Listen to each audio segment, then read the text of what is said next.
My name's Nancy, and at 31, you'd find me nestled in the local library, my sanctuary amidst a sea of books and dusty shelves.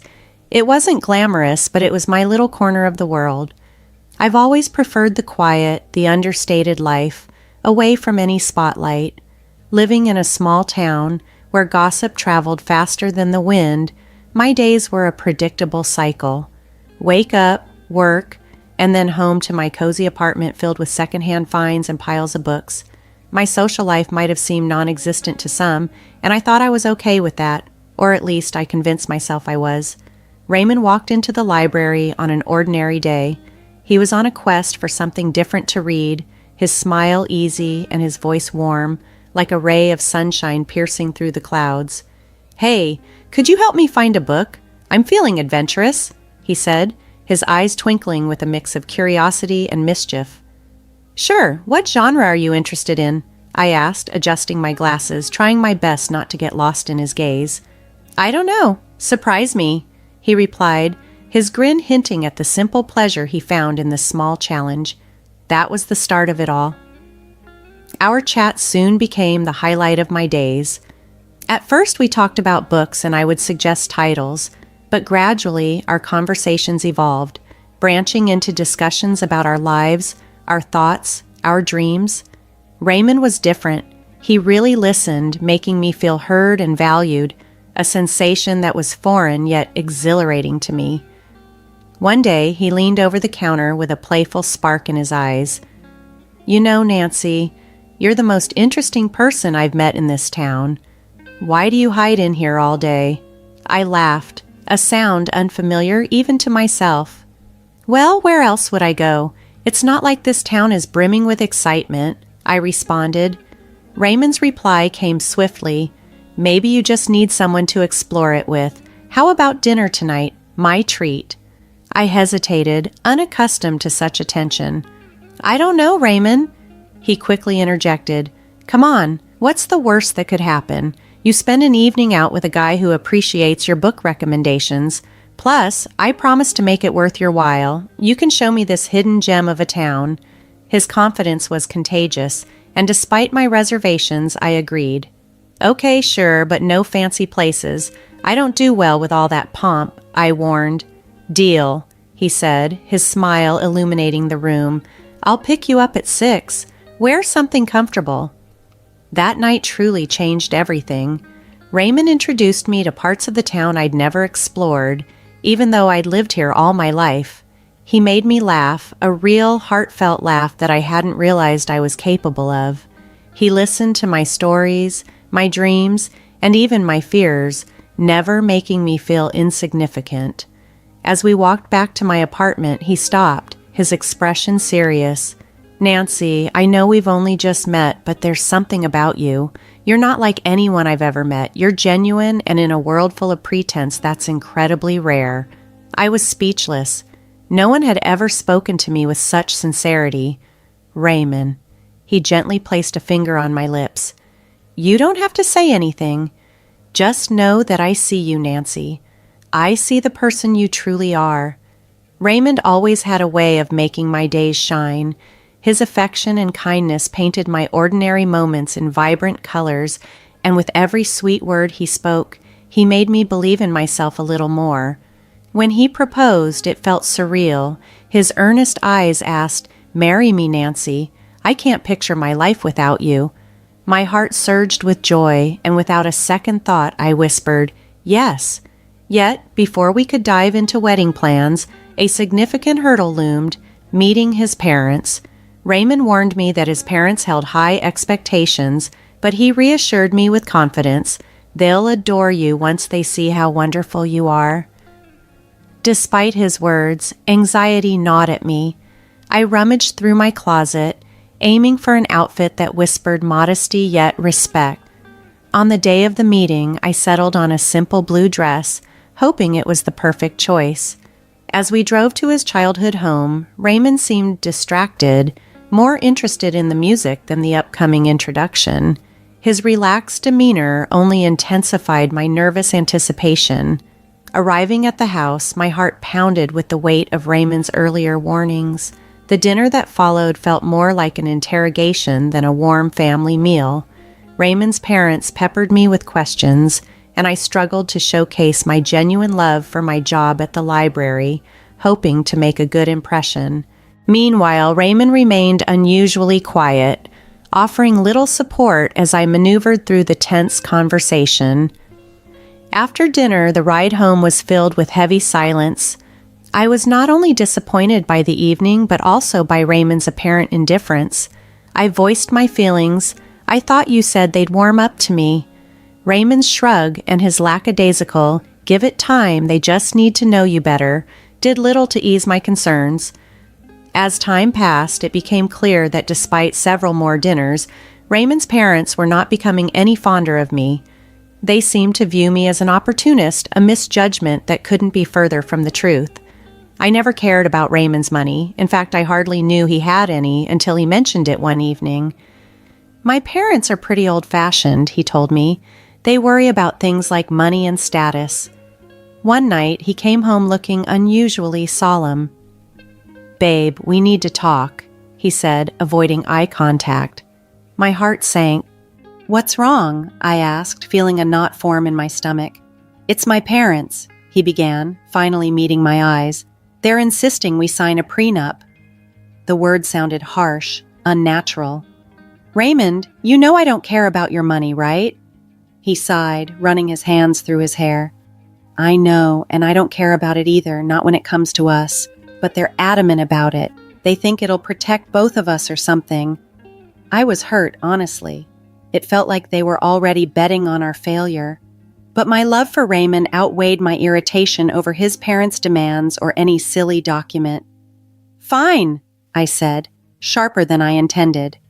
"Let's sign it and be done with it. Your money, my money, it doesn't matter. I just want you." Raymond looked relieved, which irked me a bit. "Thank you, babe. I hate this as much as you do, but it's just a piece of paper. It won't change anything between us." So, we signed the prenup. A lawyer his parents knew drafted it, ensuring neither of us could touch the other's assets if things went south.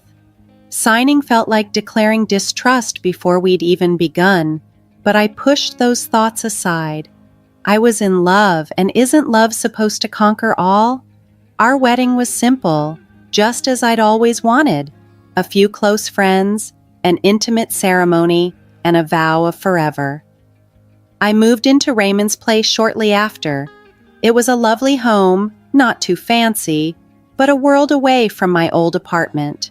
Raymond's parents lived nearby, which I soon discovered meant unexpected visits that felt more like inspections than warm family interactions. Life with Raymond initially seemed like a fairy tale, but it didn't take long for the gloss to fade, revealing a grim reality underneath. The transition wasn't sudden, but the signs were there, slowly chipping away at what we had built. His mother, Sophia, was the first crack in our perfect picture. She would drop by unannounced, her eyes scanning the house as if she were taking inventory. "Remember, this is Raymond's house. Everything here is his," she'd remind me pointedly. I kept my cool, replying, "I'm well aware, Sophia. I'm not here for your son's things. I love him." She scoffed. "Love doesn't pay the bills, dear. Just remember, if you ever leave, you leave with what you came with. Nothing more." One day, she paraded around the house, pointing out every piece of furniture, every appliance, every knick-knack that belonged to Raymond. "See this couch? Raymond's. That painting? Also Raymond's. Remember, dear, in case things go south, you have no claim over any of it," she said, her voice dripping with venomous sweetness. She enjoyed reminding me of my supposed place in their world. Raymond's father, Henry, wasn't any better. He and Sophia acted like they owned our house, not just visiting. They would demand coffee when they walked in, as if reinforcing their dominance in our space. When they walked in, their criticisms were immediate. My coffee was either too weak or too strong. Then, they'd park themselves in front of the TV, expecting me to cater to their every whim. "Grab us some of those chips, will you? And maybe wash those clothes piling up in the corner while you're at it," Henry would demand without even glancing my way. The worst part was that Raymond never stood up for me. He'd chuckle along, throwing in his digs. Yeah, she's still figuring out how to get things right around here. Give her time. It was like I was living with a stranger, not the man I had married. This Raymond was someone else, someone dismissive and unsupportive. Do you even hear yourself? How can you let them treat me like this? I'd confront him once his parents had left. His response always diminished my feelings. Babe, they're just set in their ways. You know how old people are. He'd shrug it off, making it seem like I was the one making a big deal out of nothing. They don't mean anything by it. Besides, we're on their dime. Can't bite the hand that feeds, right? That comment was a slap in the face. So I was just a freeloader, the girl who had married into their little empire, expected to play by their rules or leave? My job at the library, which I cherished, was nothing but a joke to them, an additional reason for them to look down on me. Days blended into one another, each as monotonous as the last, until that unremarkable Tuesday when everything changed. I was at work, shelving books, when a sharp pain clutched my stomach, bending me double. It wasn't just stress, it was something serious. The next thing I knew, I was in the hospital, the sterile smell of antiseptic permeating the air. Alone in that hospital bed, without a single message or call from Raymond, I hit a new low. Just when I thought things couldn't sink any deeper, there was a knock at the door. A man stood there, looking completely out of place in my sterile hospital room. He was dressed in a suit, holding a briefcase. "Nancy?" he asked. "Yes, that's me. Who are you?" My voice was weak, tired from the pain and endless disappointments. "I'm Lawrence, a notary. I have something important to discuss with you," he replied, his tone formal, yet his eyes held a spark that made me listen. Curiosity piqued despite my situation. I motioned for him to continue. "It's about your great-uncle, Roy Gabriel. He recently passed away and, well, you're his sole heir, Nancy. He left you an inheritance." His words took a moment to sink in. "Are you sure you've got the right person? I haven't seen him in over 12 years. Lawrence nodded. "Quite sure. He was a private man but always remembered you. He wanted to make sure you were taken care of." As I lay there, a mix of confusion and anticipation stirred within me. Lawrence cleared his throat, opened his briefcase, and laid out the documents before me. "Nancy, your great-uncle was a man of substantial wealth and taste. He left you quite the inheritance. We're not just talking about cash here, though there's plenty of that, $99 million to be exact." I blinked, struggling to grasp the reality of the numbers. $99 million? I repeated, my voice cracking with the enormity of it. Lawrence continued, unfazed by my shock, explaining the specifics of my great-uncle's will. But there was more to the inheritance. "You're also inheriting shares in several large companies, Nancy," Lawrence continued, his voice steady. "These weren't just any investments. They were significant stakes in some of the most stable and profitable firms around. The reality that I was becoming part owner of companies I had only ever heard about in the news felt like a fantasy." "And there's property," Lawrence added, flipping through the papers. "An old, large house in one of the most prestigious areas. It's not just any house, Nancy. It's a mansion with history, acres of land, and it's all yours now." I tried to imagine the house, the kind I had only seen in movies. It was overwhelming, to say the least. "Don't forget about the antique car," he added with a slight smile as if anticipating my reaction. "A classic, fully restored, and in mint condition. It's a collector's dream."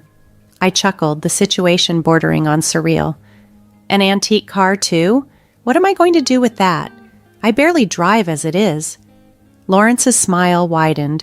"Well, it's yours to do with as you please. Maybe take it for a spin now and then." "And then there's the furniture and paintings inside the house, genuine antiques, some of them centuries old. Your great-uncle had an eye for the finer things in life." The room felt smaller, the air thicker as I tried to digest everything he was saying. "So, I've inherited a fortune, a company, a mansion, an antique car, and a collection of art and furniture? That's unbelievable. It's all yours, Nancy. Your great-uncle wanted to make sure you were well taken care of.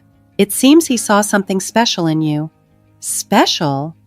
I felt anything but special, lying in a hospital bed after the worst few months of my life. Yet here I was, a millionaire many times over, entrusted with a legacy I didn't even know existed. "Thank you, Mr. Lawrence. This is a lot to take in. I don't even know where to start," I admitted, feeling a mix of gratitude, disbelief, and an overwhelming sense of responsibility. "We'll take it one step at a time," he assured me. "I'm here to help you through the entire process." As if on cue, my phone buzzed.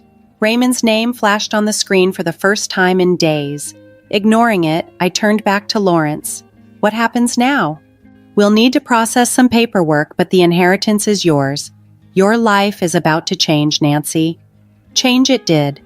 After the unexpected windfall landed in my lap, Raymond and his folks seemed to turn a new leaf, or so it appeared. Their daily hospital visits were like scenes from a sappy movie. Raymond, who couldn't be bothered to check on me before, now hovered constantly, adjusting my blanket with a concerned furrow on his brow. "How are you feeling today, love?" he'd ask, his voice dripping with a sweetness that didn't reach his eyes. His mother, Sophia, was even more theatrical, if possible. "Darling, I'm going to cook your favorite lasagna when you get back home. Just wait," she said, her smile wide but not quite reaching her eyes. It was all too much, too sudden. Yet I played along, smiling weakly, thanking them for their care. But suspicion gnawed at me, urging me to look beyond their act. So, one day, I did just that. After their routine visit, I mustered the strength to slip out of my bed and follow them, my heart pounding with every step. Hiding behind a corner, I listened in as their true selves unfolded with no audience to perform for. Their laughter was the first thing I heard, harsh and revealing. The harshness of their words echoed in the sterile hospital corridor. "Can you believe how easy this is? She's so gullible, falling right into our trap," Raymond chuckled, his amusement a stark contrast to the setting. Sophia, ever the strategist, added with a sharp tone, "Just make sure she's fully committed, Raymond. Once you two start a family, she'll never be able to leave. Then we'll have control over her and her fortune." Their words, cruel and calculated, didn't shock me. Disappointment? Absolutely. But surprise? Not at all. They had shown their true colors, and I was done painting over them with shades of denial. As I made my way back to my hospital bed, their mocking words ignited a determination within me.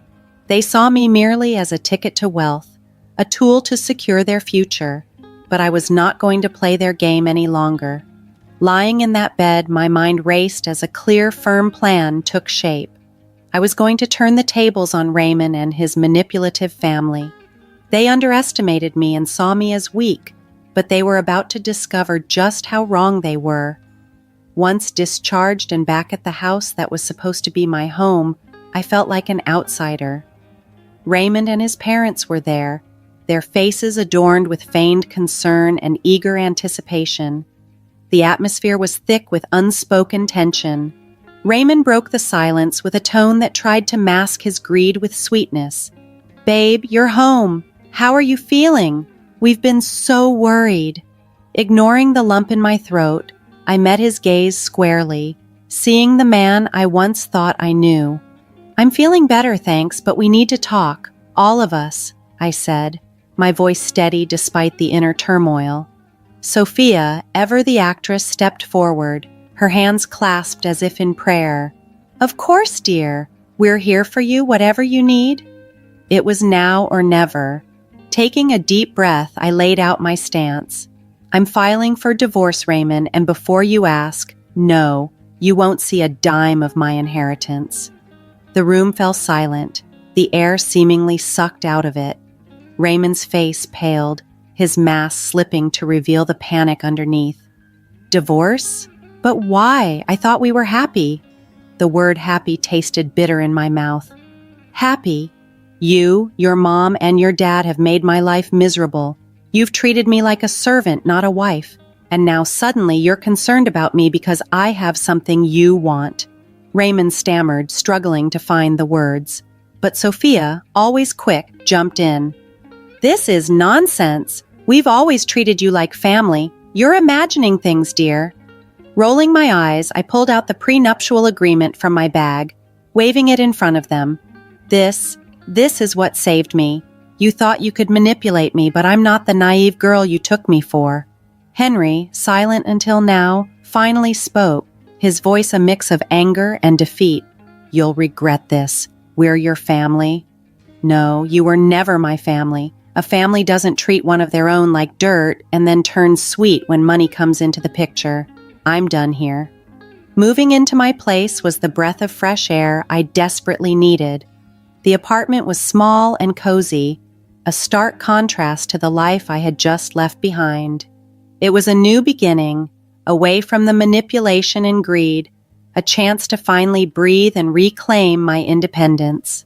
Leaving behind that chapter of my life was more than just moving to a new apartment. It was my declaration of independence, a fresh start on my terms. Almost immediately, the phone calls began. Raymond was the first, his voice thick with desperation, trying to pierce the silence I had welcomed. "Nancy, please, you've got to come back. We can work this out. I know we can," he pleaded. But his words fell on deaf ears. I was resolute, and no amount of begging would sway me. "Raymond, it's over. I'm not coming back. You need to accept that," I replied, my voice leaving no room for misunderstanding. Not long after, Sophia made her attempt, her voice a toxic mix of anger and manipulation. "Ungrateful after everything we've done for you. You owe us, Nancy. You're making a huge mistake." "Owe you? For what, Sophia? For making me feel like nothing more than a burden? No, I don't owe you anything." Hanging up on her felt like shedding a heavy weight, the final snip of the ties that bound me to a life of misery. The divorce was a relief, a clean break from a past that had threatened to consume me. Through friends, I heard about the fallout between Raymond and his parents. The irony wasn't lost on me. The very document they had insisted on, the prenuptial agreement, was now the source of their family strife. With my great-uncle's inheritance securely in my name, I found purpose and a way to give back. A significant portion went to charities that mattered to me, causes that would make a difference in the world. But it was the bookstore that became my passion project, a cozy haven for lovers of old and rare books. It was my way of reconnecting with the world on my terms. My journey hadn't been easy, fraught with challenges and tough decisions, but standing in my bookstore, surrounded by the stories of countless others, I knew I had found my happy ending. It wasn't just about moving on from Raymond and his family's manipulation. It was about rediscovering who I was and what I loved. "Here's to fresh starts," I murmured to myself, raising a glass in the quiet of the evening after locking up the bookstore. The path before me was uncharted, shrouded in mystery, yet it belonged to me alone, brimming with potential and the hopeful prospect of new joys. With each step forward, I embraced the journey, ready to uncover the opportunities and happiness that lay ahead.